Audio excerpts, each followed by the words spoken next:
Hello, Master. What's up, guys? Hope you're having a great day. So I finally finished Rebels. Here's my quick review of it. There were a lot of episodes that were quite slow, but the episodes that were amazing were some of the best animated Star Wars I have ever seen. And that includes Clone Wars, save for maybe the last 4 episodes of the 7th season. I felt like the show had a lot of filler, and I really hate that word because I feel like it just it's for people who don't understand, world building and backstories and character building in general. So something this episode had was legit filler, where it's the typical mission of a mundane mission where the team goes off, they get separated somehow, and they end up completing the mission and then getting back together and blast off into the galaxy, hyperspace. Next episode. There was a lot of that, I found. I actually found myself skipping some episodes, not skipping, but fast forwarding a lot, 10 seconds at a time, seeing if there's anything, like interesting or anything like that, which there's only so much you can tell from doing that, but I didn't miss much, is what I'm trying to say. The episodes that were unbelievably amazing were a lot of the ones that revolved around a lot of the older characters, so the clones, of course, Vader, Thrawn, who is a new character in this, that really stole the show. Very interesting character, and if you haven't been reading Timothy Zahn's Thrawn books, I mean, what have you been doing? So, with that, I gotta say, a lot of the older characters, or classic characters, I feel like they really built the bridge to the new characters. Kanan, Ezra, Hera, and Sabine, and Zeb, and Chopper. So it's like, through my interest in them, and my wanting to know more about them and their journey, I was able to see all of that from the point of view of the new characters, which by the end of it, I was thoroughly invested in what happened to Ezra. I want to know how Kanan Jarrus was able to talk as a Force ghost at the end of episode 9, because as we know, only Qui-Gon is the one who can do that. He was the first to learn it. He taught it to Yoda, Yoda then taught it to Obi-Wan, and then so on and so forth.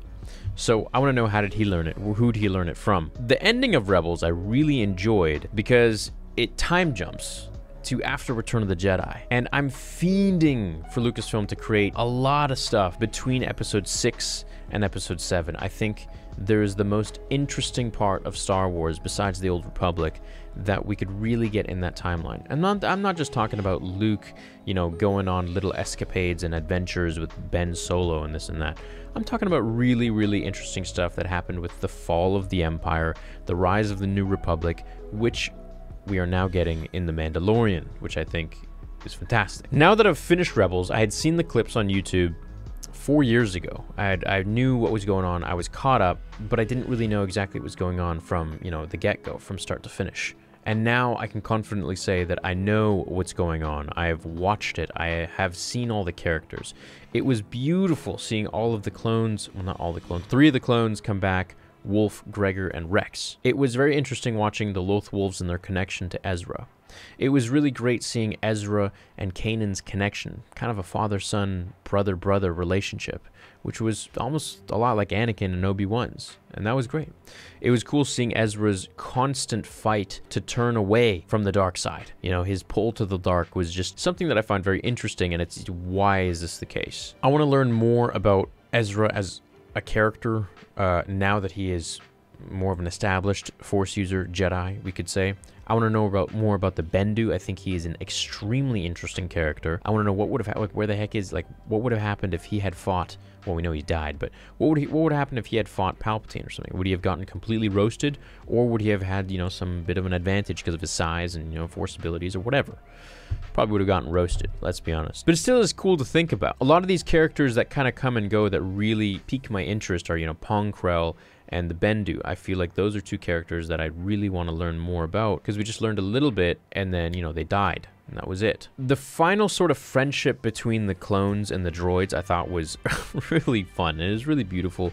Really nice little cherry on the cake there, or on the sundae, or whatever, milkshake, whatever you wanted to call it. Because they had been fighting for so long, and finally they realized that they were just pawns, part of something much larger. And it was in that moment that they realized that they could actually be, maybe, friends. you know? They could be okay with each other. So that was a scene that really stuck out to me as well. The part with the world between worlds, it's interesting. I'm not really a fan of it. I don't like time travel in Star Wars, I think, or in any movie really, unless it's Back to the Future. I think it really ruins things, and it can be very dangerous. I understand there's a multiverse. I understand, you know, in real life, there's different galaxies and universes. There's one with me with hair, probably. Just like with Spider-Man, you get the Spider-Verse. There is this possibility that's out there. Allows the plausibility for a world between worlds kind of thing, and it makes it a little more believable. I know, even though it's Star Wars.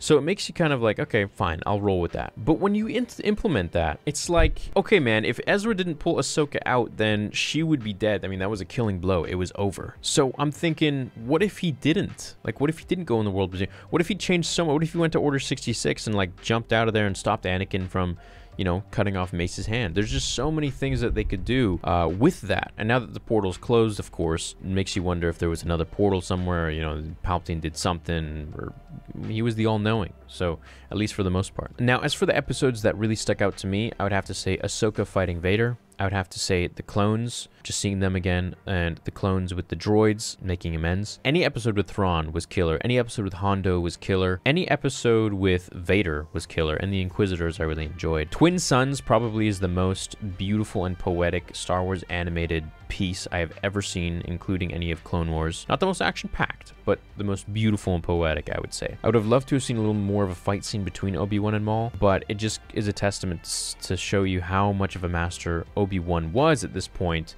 And I got to learn a little bit of an insight from that fight when I talked to Sam Witwer in the podcast that we had on Rule of Two many months ago.